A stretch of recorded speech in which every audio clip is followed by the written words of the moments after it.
Salamu alaikum warahmatullahi wabarakatuh. Bandiraɓe mi ofnon mi lanake on hayruji ɗuɗɗiɗi duniya be lahira. Mo mboɗon biyeteɗo Abdoul Kadiri Aboubacar inchallah. Video meɗen hande daga ken hosno kala yiɗi yettinano video majum ñande jumɓare bana janko kenan. Amma kenya en wolwi en wino hande mi waddata video majum to kanjum on mi yiɗi waddana en video majum. Woni mo ƴami en noy en wolwino hala man kenya o wi o bloki goɗɗo gal appel mako wakere appel mako o bloki je wala mo ƴewnata mo sai mo mari lamba muɗum o yiɗi o déblokita ɗon o heɓtayno wata o déblokita jotta kam o hosi o bloki o yiɗa en ko ni ƴewnamo to o yiɗi o déblokita ɗo majum o heɓtayno watta o déblokita useni mara video mi hollane no watta o déblokita ɗo majum mi wi accu maɗana en video en pat minen en dara en nafitoro ngam majum en tokke ɗam nder video ɗo iga fuɗɗon hara garen en sifa ɗo majum mi hollan on kuje ɗiɗi yago tati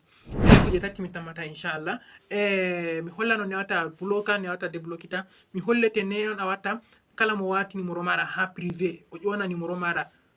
a larata numéro mako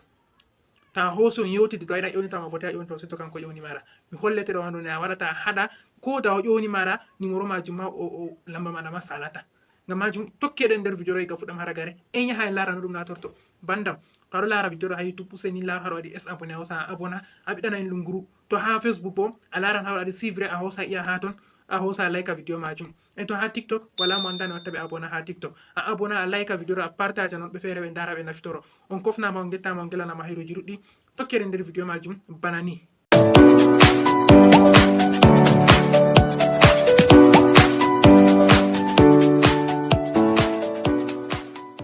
Assalamu alaikum warahmatullahi wabarakatuh. Bandiraɓe on kofnama on gettama on gelanama hayruji ɗuɗɗi bay molwi an fuɗɗam video goɗɗo ƴami ƴamol mako en no jaba ƴamol mako man inchallah han bota mari haji ƴamol ko video ɓe waɗane foti ha fe'ina ƴamol maɗa min lara min waɗane video ko ha les commentaire video ko bo gala yiɗi pat to ƴamol man ngol hewtana min ni fe'uno ƴamol maɗa amma ha wela gal commentaire video ko ha facebook ko ha tiktok ko bo ha youtube en nasta nder video majum bana ni bandiraɓe premier ta wari a nasta nder dayla téléphone maɗa bana ni nane mo ƴami o bloki in ko ni nastatawa téléphone e o heɓtai no watta o déblokita ɗo majum en yiɗi en holla won watta o déblokita ɗo majum dayla téléphone ji man ɗo fere fere to nda jam je miɗo hutinira ta nasti a tefa tan paramétre mara haji a tefa to sai a wara a tefa paramétre téléphone maɗa laran to ɓe ɗiɗi tati ha dow ha to to mimi ɗiɗi tati man a wara a tefa paramétre gala handi a heftirta paramétre hunde ɗo ma tan a hefta paramétre majum ta nasti paramétre je téléphone maɗa je dayla téléphone maɗa je wakere ƴewnugo shikenan sai a laran haɗo holli block number nda ɗo ɗo a laran alama majum bana ɗo bari ni sai a hosa iya nder ton a nasta bana ni ta nasti nder ton bana ni to hollete nda ɗum bana ni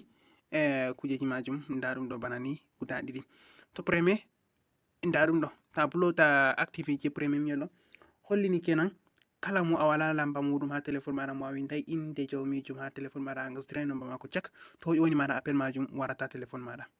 hollan mo salata amma message warantawe dow lamba kaza ƴoni maɗa ta mari haje ƴoni ta mari haje bo shikenan to ta yiɗi a désactive ɗum banni majum tan ta nasti sa wara hausa désactive ɗo majum to block icon hiding number bana wigo iraɗa yimɓe je watata numéro privé ɓe wata numéro ha privé ɓe ƴona maɗa a larata numéro ko da on yewtida yiɗi a ƴonta jawmijum fotai a ƴonita mo ɗo bo ɗo nafuda majum ta hosa active banni ko da o maski numéro mako ƴoni maɗa salata ta hosa désactive ɗum banni to hoso ƴoni maɗa salan hama kadi dedei ne a yiɗi min kam miɗo active jeɗo amma mi active jeɗo ɗo on lawol watta hausa désactive ɗo majum bandam on kofnama on gelanama hayruji ɗuɗɗi assalamu alaikum warahmatullahi wabarakatuh ta e jite bandiraɓe abonné ha chaîne meɗen je fasaha tv gal youtube abonné ha chaîne meɗen je facebook mana page meɗen je facebook haɗo windi pullo tek real madrid 90 minutes zone nana ɗum inde meɗen ɗum pullo tek ɗo on je meɗen inchallah hose abonné ta dame be majum ɗum wartan fasaha tv nder wakkatiyel pamaren non fahin bo abonné ha gal tiktok abonné gal youtube ɓiɗɗe lunguru ha kala yake nde mi wati video ha youtube facebook tiktok cak yahan tawa maɗa ha téléphone maɗa automatique a laran notification ha hore téléphone maɗa ta yejjite kadi mi acci on jam marɗo haje winda ha les commentaire.